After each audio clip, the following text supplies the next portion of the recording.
Halo, selamat pagi, siang, ataupun sore. Perkenalkan, saya Siang dari Universitas Dian Nusantara, jurusan Manajemen semester 5. Di sini saya akan mewakili kelompok 1 untuk mempresentasikan ataupun maksudnya mewakili presentasi kami untuk kelompok 1, yaitu yang kami ambil dari materi 1 dan materi 2 untuk tugas besar manajemen strategi. Di sini saya akan memperkenalkan nama anggota kelompok kami, yaitu yang pertama saya sendiri Siang, dan yang kedua ada Rena Ayu Lestari, dan yang ketiga ada Susilawati, keempat ada Tria Dewi Nawangsari, kemudian yang terakhir kelima ada Yuyun Wayuni. Sini saya akan menjelaskan materi yang pertama, yaitu yang kami ambil judulnya konsep dasar manajemen strategik. Nah, strategik ini berasal dari kata Yunani yaitu strategos. Nah, artinya itu rencana yang disatukan, luas dan berintegrasi yang menghubungkan keunggulan strategis perusahaan dengan tantangan lingkungan, yang dirancang untuk memastikan bahwa tujuan utama dari perusahaan dapat dicapai melalui pelaksanaan yang tepat oleh organisasi. Nah, yang kedua yaitu manfaat manajemen strategik. Dengan menggunakan manajemen strategik sebagai suatu kerangka kerja untuk menyelesaikan setiap masalah strategis di dalam organisasi, terutama yang berkaitan dengan persaingan, maka peran manajer diajak untuk berpikir lebih kreatif atau berpikir secara strategik. Jadi pemecahan masalah dengan menghasilkan dan mempertimbangkan lebih banyak alternatif yang dibangun dari suatu analisa yang lebih teliti akan lebih menjanjikan suatu hasil yang menguntungkan. Ada beberapa manfaat yang diperoleh organisasi jika mereka menerapkan manajemen strategik ini, yaitu yang pertama, bisa memberikan arah jangka panjang yang akan dituju. Kemudian yang kedua, membantu organisasi beradaptasi pada perubahan-perubahan yang terjadi. Kemudian yang ketiga ada membuat suatu organisasi menjadi lebih efektif. Kemudian yang keempat itu yaitu mengidentifikasi keunggulan komparatif suatu organisasi dalam lingkungan yang semakin beresiko. Terus yang kelima, aktivitas pembuatan strategi akan mempertinggi kemampuan perusahaan untuk mencegah munculnya masalah di masa yang akan datang. Keenam, keterlibatan anggota organisasi dalam pembuatan strategi ini akan lebih memotivasi mereka pada tahap pelaksanaannya. Kemudian yang terakhir yaitu aktivitas yang tumpang tindih akan dikurangi. Kemudian materi yang 1-3 adalah langkah dalam pengembangan organisasi.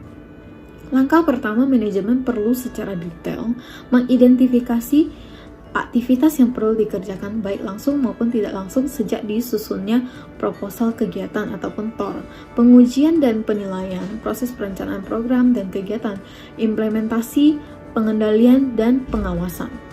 Langkah kedua yaitu yang perlu dilakukan untuk menganalisis profil atau postur organisasi adalah mencari keterkaitan dari berbagai aktivitas rantai kegiatan tersebut, baik antar aktivitas pokok dan aktivitas penunjang. Kemudian yang langkah ketiga yaitu mencoba mencari sinergi potensial yang mungkin dapat ditemukan di antara output yang dihasilkan oleh setiap aktivitas yang dimiliki oleh organisasi. Di sini saya akan membahas tahap-tahap dalam manajemen strategi. Manajemen strategi merupakan sebuah proses yang terdiri dari 3 kegiatan, antara lain yaitu ada perumusan strategi, terus ada implementasi strategi, dan evaluasi strategi. Perumusan strategi terdiri dari kegiatan-kegiatan yang mengembangkan misi bisnis, mengenali peluang dan ancaman eksternal. Perusahaan menetapkan kekuatan dan kelemahan internal, terus menetapkan objektif jangka panjang dan menghasilkan strategi alternatif, memilih strategi tertentu untuk dihasilkan isu perumusan strategi termasuk memutuskan bisnis apa yang akan kita masuki, terus apa yang akan kita hentikan, bagaimana pengalokasian sumber dana, apakah memperluas operasi atau memberhentikan operasi, dalam rangka apakah yang akan harus kita masukkan ke dalam pasar internasional, apakah yang akan kita lakukan untuk membentuk usaha patungan, dan bagaimana menghindari pengambilihan perusahaan pesaing. Terus ada konsep dasar strategi. Perencanaan untuk semakin memperjelas arah yang ditempuh oleh organisasi dengan cara yang rasional dalam mewujudkan tujuan jangka panjang. Acuan yang berkenaan dengan penilaian konsisten atau inkonsistensi perilaku dan tujuan tindakan yang dilakukan oleh sebuah organisasi. Sudut pandang yang diposisikan oleh organisasi dalam memunculkan aktivitas. Terus sebuah perspektif yang menyangkut visi dan integrasi di antara organisasi dan lingkungannya yang menjadi batas aktivitasnya. Terus ada rincian langkah aktris organisasi, isinya adalah informasi untuk mengelabui para pesaing. Tugas-tugas manajemen strategi menurut Arthur Thomson, A.J. Strickland ada 5 tugas manajemen strategi, yaitu mengembangkan visi dan misi strategi, merangkai atau menyusun tujuan-tujuan, membangun suatu strategi untuk mencapai tujuan-tujuan, melaksanakan dan mengeksekusi strategi, mengevaluasi dan mengambil inisiatif, membuat koreksi, penyesuaian. Terus di sini ada juga pengembangan manajemen strategi. Pengembangan manajemen strategi adalah studi tentang bagaimana organisasi pengembangan dan menerapkan strategi untuk mencapai tujuan mereka. Hal ini melibatkan proses analisis lingkungan eksternal dan internal, perumusan strategi, implementasi strategi, dan pengawasan serta penyesuaian strategi yang dibutuhkan. Di sini ada contoh studi kasus konsep dasar manajemen strategi. Salah satu contoh kasus mengenai konsep dasar manajemen strategi adalah perusahaan relatif fiktif yang ingin memperluas pasar global. Berikut adalah langkah-langkah yang perusahaan retail tersebut mungkin perlu melakukan dalam merencanakan dan melaksanakan strategi ekspansi global. Nah, di dalam analisis lingkungan ini, perusahaan perlu melakukan analisis lingkungan global untuk memahami tren pasar, kebutuhan pelanggan, pesaing, regulitas, dan faktor-faktor yang lain yang dapat mempengaruhi kesuksesan ekspansi internasional mereka. Terus di sini juga yang kedua ada menetapkan tujuan. Mengapa harus ada tujuan? Karena perusahaan harus menentukan tujuan yang jelas dan teratur untuk ekspansi global mereka. Tujuannya ini dapat mencakup peningkatan pangsa pasar, keuntungan atau merek yang lebih kuat dari pasar internasional. Terus di sini yang ketiga ada analisis internal. Perusahaan perlu mengevaluasi kekuatan, kelemahan, peluang, dan ancaman mereka terkait ekspansi global. Hal ini dapat meliputi analisis sumber daya mereka, kemampuan manajerial, dan faktor-faktor internal lainnya yang dapat mempengaruhi pelaksanaan strategi ekspansi. Terus di sini ada memilih pasar target. Kenapa harus memilih target? Karena kita sebagai perusahaan perlu dilakukannya yaitu melakukan riset pasar yang komprehensif untuk mengidentifikasi pasar terdekat kita untuk mencapai target yang berpotensi dan menguntungkan, menentukan pendekatan pemasaran yang tepat untuk setiap pasarnya gitu. Terus ada pengembangan strategi. Di sini kita harus melakukan pengembangan strategi berdasarkan analisis lingkungan, analisis SWOT, dan pemilihan pasar target. Perusahaan perlu mengembangkan strategi ekspansi global yang mencakup rencana pemasaran, distribusi berbanding, dan strategi lainnya yang relevan gitu kan. Terus di sini ada implementasi dan pengendalian. Perusahaan harus melaksanakan strategi mereka dengan memastikan koordinasi yang relatif antara departemen internal dan mengalokasikan sumber daya yang tepat dan memantau perkembangan serta mengambil tindakan kolektif jika diperlukan. Terus di sini ada evaluasi penyusunan gitu kan, penyusunan penyesuaian. Kenapa kita harus mengevaluasi penyesuaian? Karena perusahaan secara yang teratur mengevaluasi pelaksanaan strategi mereka, melacak kinerja dan menyusun strategi jika diperlukan berdasarkan hasil relevan tersebut. Dalam implementasi pengelolaan strategi ekspansi global ini, perusahaan dapat menggunakan konsep dasar manajemen strategi seperti analisis SWOT, analisis lingkungan, serta pantauan dan pengadilan yang efektif. Selanjutnya, visi, misi, tujuan, dan strategik perusahaan. Visi dan misi adalah landasan penyelenggaraan program sebuah instansi. Visi dan misi tentu tidak untuk dijadikan simbol atau kalimat berbingkai yang tanpa makna. Banyak visi dan misi yang mandul karena tidak dapat dijabarkan ke dalam program kerja operasional. Banyak ditemui aparatur yang apabila ditanya tentang visi dan misi yang ada di unit kerja mengatakan tidak tahu, tidak mengerti, tidak paham, tidak terbesit dalam benak memorinya, dan tentu tidak menjadikan sumber inspirasinya dalam melaksanakan pekerjaan. Kondisi ini mengkhawatirkan karena menunjukkan bahwa visi dan misi hanya merupakan simbol semata. Beberapa definisi tentang visi diantaranya sebagai berikut. Yang pertama, visi adalah kemampuan untuk melihat pada inti persoalan, pandangan, wawasan apa yang tampak dalam hayal, penglihatan atau pengamatan, atau kemampuan melihat gambaran atau wawasan masa depan yang diinginkan berdasarkan penglihatan, pengamatan, perbandingan kondisi yang ada, dan keadaan sekarang. Dalam Kamus Besar Bahasa Indonesia tahun 1988. Yang kedua, visi adalah kemampuan memandang, kemampuan memahami apa yang akan diwujudkan di masa yang akan datang, ide yang ada dalam angan-angan tentang sesuatu. Dan yang ketiga, visi adalah bayangan tentang masa depan organisasi, baik itu perusahaan atau lembaga. Visi yang efektif antara lain harus memiliki karakteristik seperti imaginable atau dapat dibayangkan, desirable atau menarik, visible atau realistis dan dapat dicapai, fokus atau jelas, fleksibel atau aspiratif dan responsif terhadap perubahan lingkungan.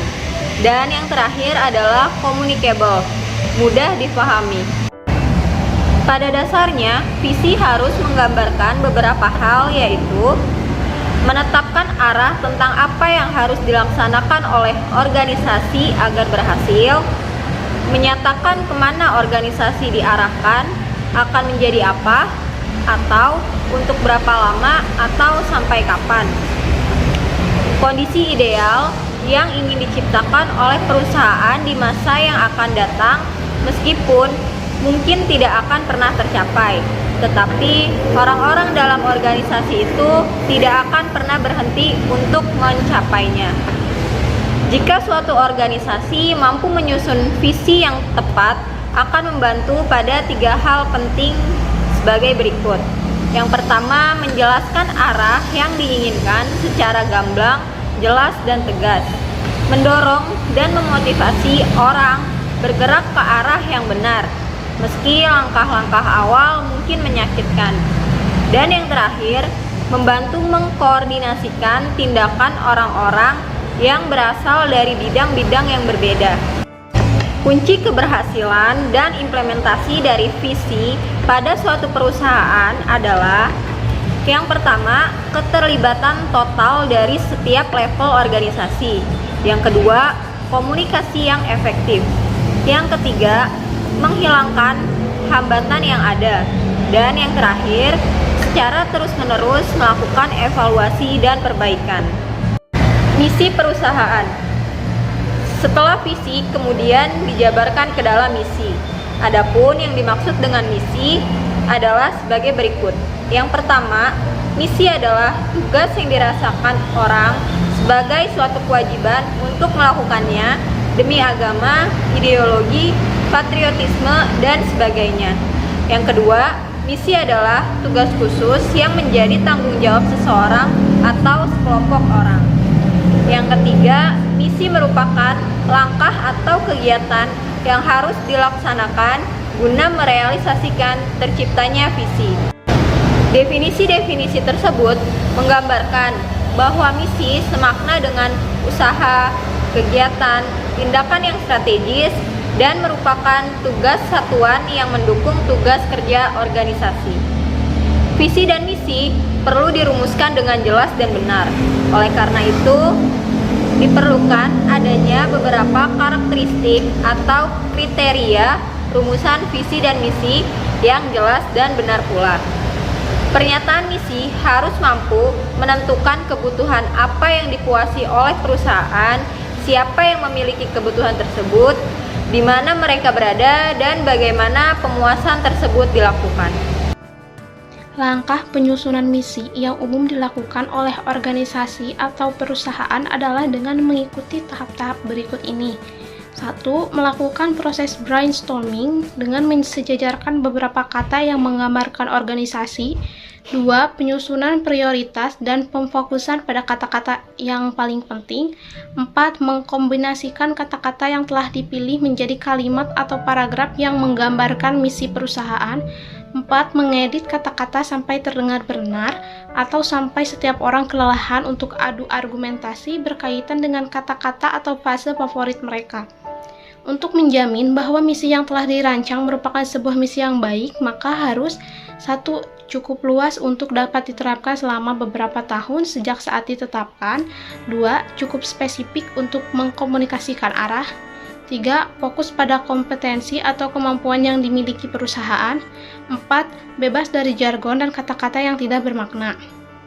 Manajemen seharusnya menggunakan tujuan untuk menuntun perusahaan mereka dengan cara menggunakan tujuan tersebut sebagai petunjuk dalam membuat keputusan, meningkatkan efisiensi, serta menjadi petunjuk untuk melakukan performance appraisal. Secara umum, tujuan dikategorikan dalam dua jenis, yaitu tujuan jangka pendek dan tujuan jangka panjang. Tujuan jangka pendek adalah sasaran usaha yang diupayakan oleh perusahaan untuk dicapai biasanya dalam kurun waktu 1 atau 2 tahun. Sedangkan tujuan jangka panjang adalah sasaran usaha yang diupayakan oleh perusahaan untuk dicapai dalam kurun 3 atau 5 tahun. Tujuan dan strategi perusahaan. Tujuan strategi perusahaan. Tujuan perusahaan menyediakan dasar untuk perencanaan, pengorganisasian, permotivasian, dan pengendalian. Pengertian strategi perusahaan. Strategi perusahaan merujuk pada rencana aksi jangka panjang yang dirancang untuk mencapai tujuan perusahaan. Ini melibatkan alokasi sumber daya, pengambilan keputusan, dan tindakan yang dilakukan untuk memanfaatkan peluang dan mengatasi tantangan.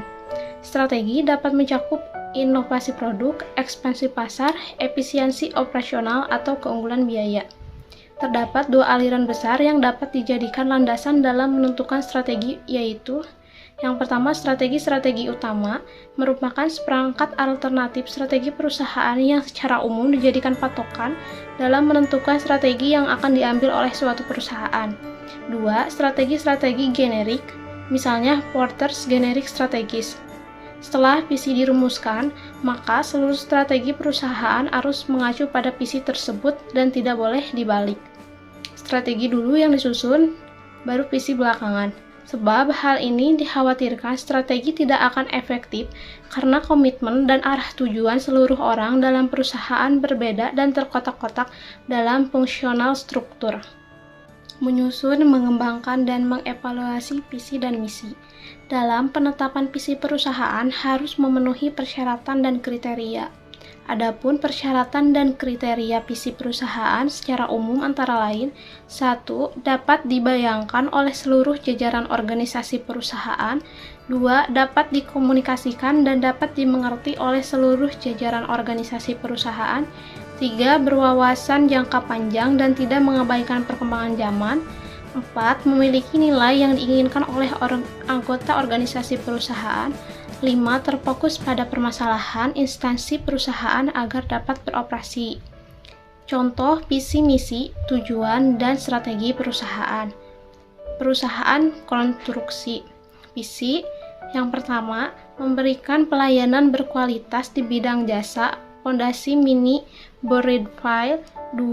Mengambil bagian dalam pengembangan dan pengembangan aset bangsa menuju bangsa yang memiliki sumber daya manusia dengan produktivitas tinggi demi mengisi kebutuhan usaha domestik maupun luar domestik. Misi 1. Menjadi perusahaan jasa Fondasi Mini Boredavel yang kompeten, profesional, dan dapat dipercaya. 2. Menjadi perusahaan yang fokus pada jasa Fondasi Mini Boredavel yang mampu berdaya saing global dan mendapat apresiasi secara internasional. 3. Komitmen memberikan kepuasan pelanggan dengan menjaga kualitas, harga, dan waktu pengerjaan. 4. Memberikan kesempatan lapangan pekerjaan pada SDM potensial. Nah, di dalam contoh visi, misi, tujuan, dan strategi perusahaan ada perusahaan fashion yang merupakan salah satu brand fashion ternama, Love Bonito, memiliki visi dan misi yang inspiratif dan berfokus pada isu perempuan. Perusahaan ini juga memiliki tujuan yang berdampak bagi kehidupan masyarakat dan customer lewat komunitas perempuan yang dibuat. Di sini visinya yaitu We envision a world where women are confident and empowered to pursue their dreams through life's milestones. Kemudian untuk misinya sendiri yaitu ada creating and designing clothes that let you be unabashed, uninhibited, and undeniably. Kemudian ada carving a safe hidden for you to be yourself, discover your fullest potential, and connect you with our community of women to inspire each other through stories and sharing. Nah, di sini untuk visi dan misinya. Visinya sendiri yaitu kami membayangkan sebuah dunia di mana perempuan percaya diri dan berdaya untuk mengejar impian mereka melalui tonggak sejarah dalam hidup. Kemudian untuk misinya yaitu menciptakan dan mendesain pakaian yang membuat Anda menjadi diri Anda sendiri tanpa malu-malu, tanpa hambatan, dan tanpa dapat disangkal.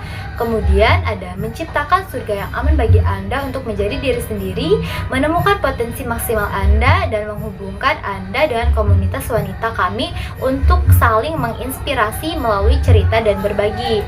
Nah, sementara fokus bisnis perusahaan ini yaitu bergerak di segmen market perempuan Asia dengan menciptakan desain pakaian yang mengutamakan kenyamanan. Kemudian untuk contoh yang lainnya yaitu visi perusahaan menjadi pemimpin global dalam inovasi teknologi yang berkelanjutan. Kemudian menjadi mitra terpercaya dalam menyediakan solusi energi terbarukan bagi masyarakat dunia. Kemudian untuk misi perusahaannya yaitu pertama, menyediakan produk berkualitas tinggi yang memenuhi kebutuhan pelanggan kami dengan fokus pada keberlanjutan. Kemudian mendorong pertumbuhan ekonomi lokal melalui investasi dalam sumber daya manusia dan pengembangan produk lokal. Kemudian untuk tujuan perusahaannya yaitu meningkatkan pangsa pasar sebesar 15% dalam 2 tahun mendatang dan menurunkan tingkat emisi karbon produksi sebesar 20% dalam 5 tahun. Kemudian untuk strategi perusahaannya yaitu mengadopsi pendekatan diferensiasi dengan fokus pada inovasi produk untuk membedakan diri dari pesaing-pesaing. Kemudian ada ekspansi global melalui kemitraan strategis dan akuisisi untuk mendiversifikasi portofolio bisnis. Untuk selanjutnya yaitu kesimpulan. Kesimpulan dari materi yang telah kami jelaskan sebelumnya yaitu menetapkan arah perusahaan melalui manajemen strategis, melibatkan penetapan visi, misi, tujuan, dan strategi. Visi perusahaan merupakan pernyataan yang krusial untuk menjamin kelestarian dan kesuksesan ke arah perusahaan jangka panjang. Visi merupakan rangkaian kalimat yang menyatakan cita-cita atau impian suatu perusahaan yang ingin dicapai. Nah, dapat dikatakan bahwa visi merupakan pernyataan atas jawaban want to be dari perusahaan. Kemudian untuk misi perusahaan yaitu pendefinisian dari bisnis perusahaan yang meliputi produk atau jasa yang disediakan perusahaan, pasar yang dilayani, teknologi yang digunakan untuk memenuhi kebutuhan pelanggan dalam pasar tersebut. Suatu pernyataan harus mampu menentukan kebutuhan apa yang dikuasai oleh perusahaan, siapa saja yang memiliki kebutuhan tersebut, di mana mereka berada, dan bagaimana pemuasan tersebut dilakukan. Nah, untuk tujuan perusahaan yaitu target-target yang bersifat lebih luas yang ingin dicapai oleh perusahaan. Penentuan tujuan perusahaan harus dibuat realistis, fleksibel, jelas perumusannya, terukur kemajuannya, dan dirancang untuk jangka waktu pendek, menengah, maupun jangka panjang. Dan untuk penilaian dan evaluasi terhadap visi dan misi perusahaan terhadap 9 komponen perlu dilakukan untuk meyakinkan efektivitas visi dan misi yang menjadi landasan segala aktivitas perusahaan. Demikian presentasi dari kelompok kami, kurang lebihnya mohon maaf. Semoga dengan presentasi ini kita semua dapat memahami tentang manajemen strategik. Terima kasih.